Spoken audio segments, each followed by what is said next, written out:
Have you ever wondered what we know and what we've always gotten wrong about the weather? Welcome to What Is It About the Weather podcast, where we explore the many ways that weather intertwines itself into our lives. I'm your host, Mark Jelanic. And in this episode, and for a couple more, we're actually going to be talking about exactly that, which is things we have known for a long time and things we just were way off on. In any case, we're going to do a little series, like I said.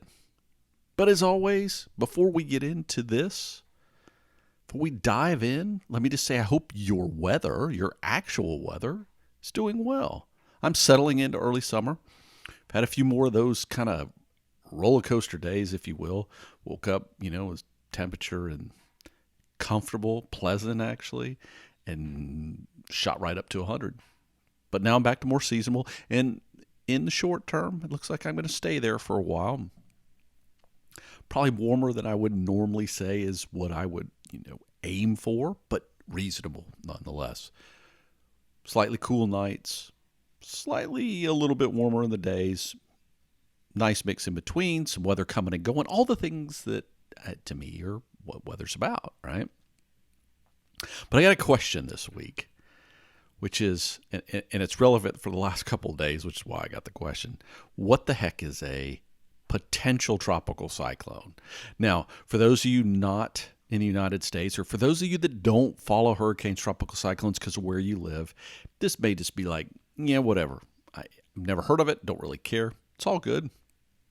But for people who live around the coast in the U.S. particularly, they're wondering what's this thing that it's relatively new. It's called a potential tropical cyclone. It's not new this year, but it's only a few years old. But the idea is pretty simple, actually. What is it? It's exactly what the name says. It has the potential, if you will, of becoming a tropical cyclone. Now, you're asking, why did they invent this thing or what's relevant? Now, in the case what we're talking about, the one that's of relevance currently is something that there was actually a hurricane in the Pacific, made landfall in Mexico, and some of the energy from that hurricane moved over inland into the area of the Gulf of Mexico after crossing over parts of Mexico.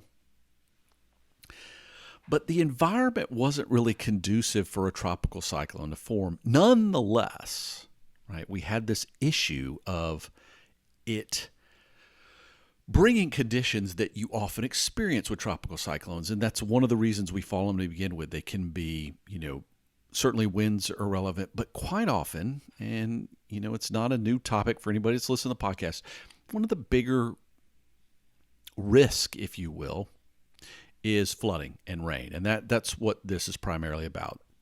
It's an event that's going to produce a lot of rain. And the idea of a potential tropical cyclone is that it triggers, because of the issue agency is in the U.S. here, the National Hurricane Center, it triggers coverage that you wouldn't get for just a weather event otherwise. And I think that's really what it's born out of. Is it's something they would have been watching anyways, and it's something that people who really follow tropical cyclones would have been watching anyways, because they do this thing called an invest, which is they kind of initialize an area, and it triggers all sorts of models to run, right? That's where it was developed. And a lot of those don't turn into anything, but sometimes you get a much better picture of a potential behavior when you've identified something as a target, right? And the models just know to treat it differently. And the difference in this case is not only are the models covering it, but the agency's covering it, and that behavior triggers news agencies to cover it that might not cover it otherwise. So I've seen a lot of things, but that's what it is. There are characteristics for something to be called a tropical cyclone. And one of them, and probably the last one that finally happens, is a low-level circulation. And we send out planes to look at it. We can kind of tell it from satellite imagery and all these things. But this doesn't have that. And the conditions are sort of hostile for that formation, because what allows a tropical cyclone to form is certain atmospheric conditions. And some of those are present, some of them aren't. Nonetheless, we've got this rain event. And it's going to be a meaningful rain event, much like other tropical cyclones. Benefit is it gets the appropriate coverage. The reality is not quite a tropical cyclone yet. Still has the potential to become one. But there you have it. That's what a potential tropical cyclone is. The other thing that, of course, has caught my eye is this summer travel. And I'm just going to remind people, we talked about this, an episode around the holidays, right, where I was talking about the risk of weather having an impact on holiday travel. Tons of people are traveling this summer. It's finally people feel like they can get back to doing it again. But I will tell you, between the staffing shortages and weather in general, you're going to see tons of delays, tons of cancellations, and just be aware of that. Think about that in your planning process. The other thing I recommend to people is overnight trips might be a little more risky. They might get canceled, but I guess be prepared that can happen. And that, I've read stories about part of a trip being canceled and not. Just kind of be cognizant of it. But if you're planning something that's really important, a trip that you're going to do that's far away, particularly international, one of the things you can do, particularly with international flights, is look at where the planes are coming from. Some of those international flights come inbound from international and go right back out. Those are actually, unless the weather's right over you, less likely, all right, to have some of these disruptions. But if the crew that's going to be manning that flight is coming from another city and they've got to fly through weather, it's not always just about the plane. But a lot of these international flights, you can, with various systems online, see where the plane's originally coming from, and sometimes to a lesser extent the crews, because that's more of an internal thing. But a lot of the people that do these international flights fly into the city and turn around and fly back out, right? And so those flights are probably a little less prone to being canceled. Delayed, sure, potentially, if the weather's right where you are. Canceled, less likely so. So just keep that in mind. But be thinking about it.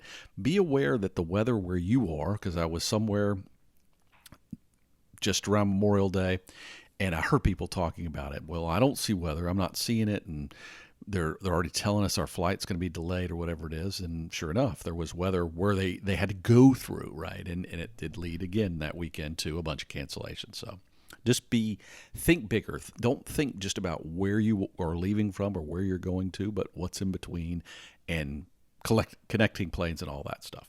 Just keep that in mind. All right. Let's talk a little bit about this idea of rethinking weather. Originally, I was going to do this as a single episode, and it's been a while since I've done a series, and here we are. It's summertime, right? To me, meteorological summer started. Some places, summer, for some people, they've been thinking about summer since May and earlier on, depending on whether you're a lunar calendar or solar calendar or whatever. Solar calendar, we still got a couple weeks. But I thought it'd be a good time because, let's be clear, a lot of people are traveling. A lot of people also treat podcasts in the same way. They may miss an episode or two, so it's a good time to kind of do a series. So I thought instead of doing a single episode, I would do an episode series. But like I said, it's been a little while since we've done one of these, on the fundamental idea of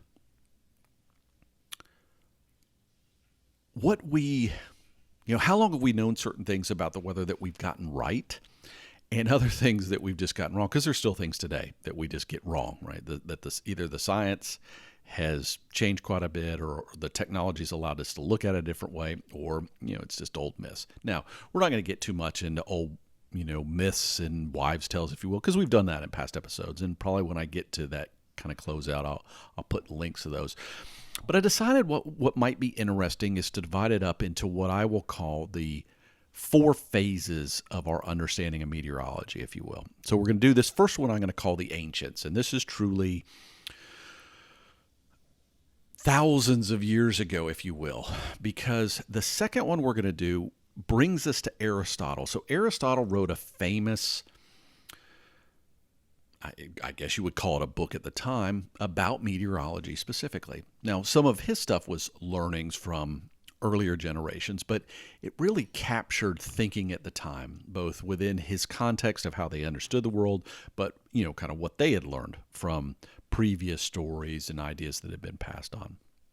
Then we're going to go from Aristotle to that Victorian age. Now, I did an episode a while back about Victorian meteorology, and I was specifically doing it on a singular topic, if you will.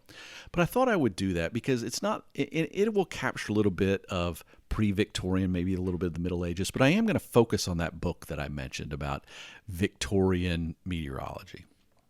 And then the last episode, so it'll come out right around the end of June, will be about the idea of modern times, right? So really where we finally started getting the science right, but even things that we continue to get wrong once we started to understand, and how, just computer models and those sort of things have helped, but may have also not helped, if you will.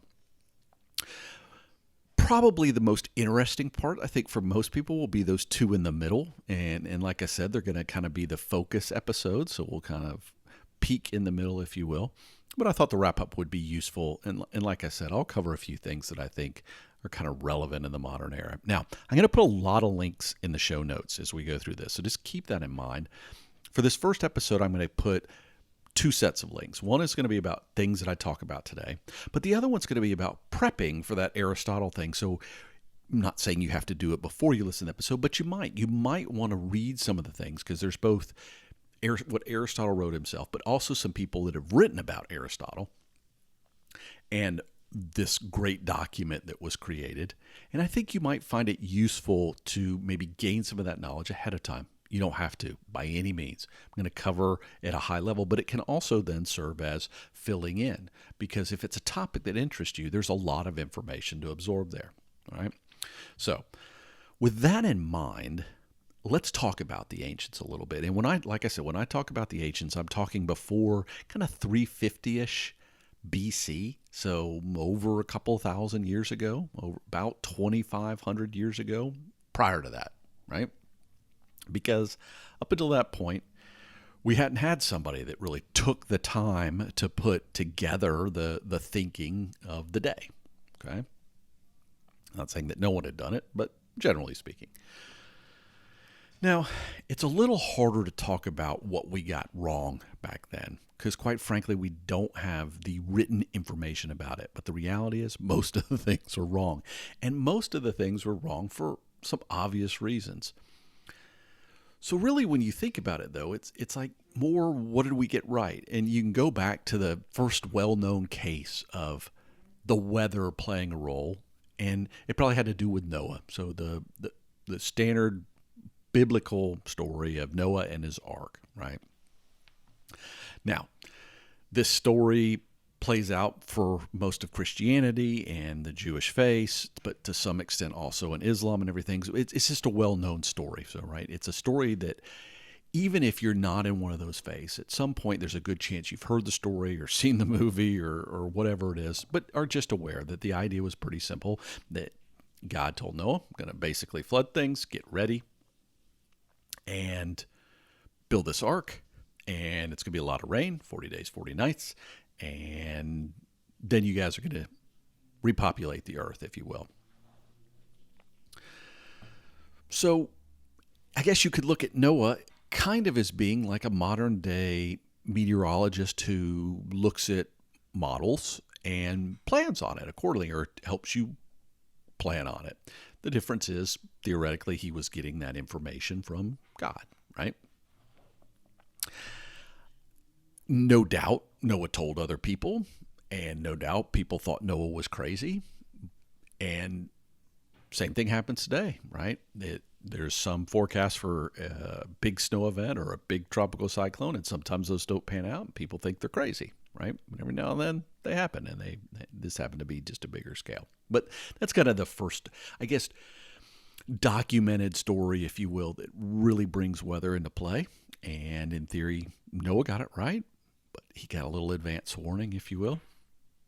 But as we've gone through time, right, as we start bringing it in, if you will, between when we started having any sort of ways to capture the world around us, whether it be on clay tablets, whether it be on some sort of papyrus, you had a variety of people, whether it was the Egyptians or the Babylonians or other cultures, that really were the first, I guess, to bring about what we think of as meteorology, in the sense that they were the ones that made connection between the weather and just astronomy or astrology, the sky, the things around us. And they wanted to connect it that way to how the world was behaving, or how the earth was behaving in relationship to the heavens around it. But at the same time, they recorded a lot of things. Like it could have been, things that happened in the weather. Okay. But more or less, they didn't necessarily get into forecasting. They wanted to. Like I said, they wanted to make these relationships. They wanted to have these understandings, but it wasn't necessarily something that they could do with their knowledge at the time.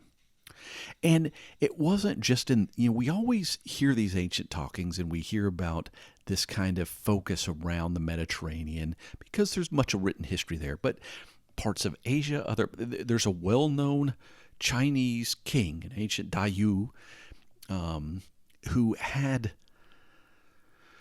I want to say it's been over 4,000 years now as well, who was well known for dealing with floods.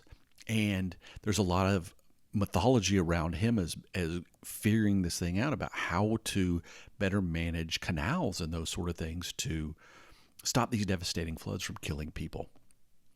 And there's evidence that, for a long time it was thought, this was all myth, but they have found proof of this flood really did occur.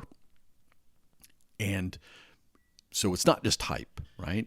That this king was known, right? And apparently really did have a lot to do with saving his people from this recurring event that happened quite often between, thinking about the world around him, knowing what would probably trigger these events based on certain weather situations, and being able to manage that, right? So again, we get to the same thing, though, that the ideas are fundamentally that it's not so much about being able to say this is what the weather was going to do, or even being able to say I know what's going to come of this weather, even though there are some writings about that certain ways the skies look, but it would be the same thing that you or I would do today, right?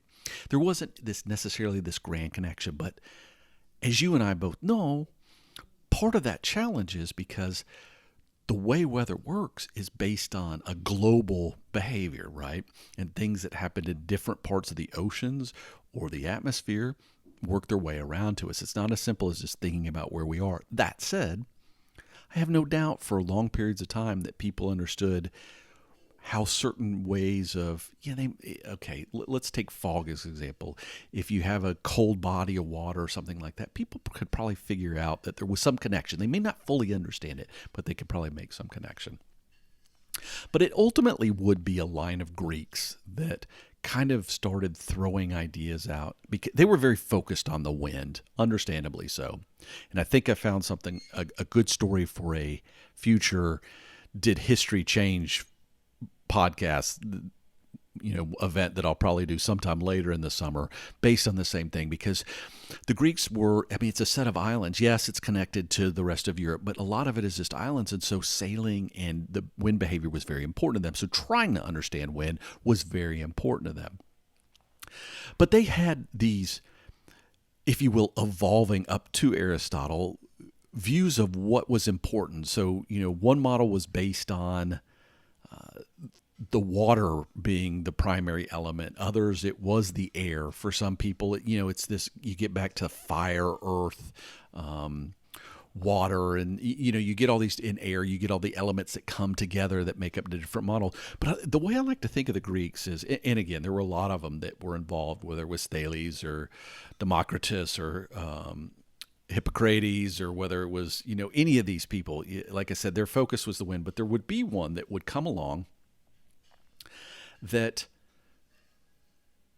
I think his name was Eudoxus, and he was one of the first people to recognize the idea of cyclical behaviors. Everybody by then kind of understood, okay, when the winter it's cold, in the summer it's warmer, you get these other seasons.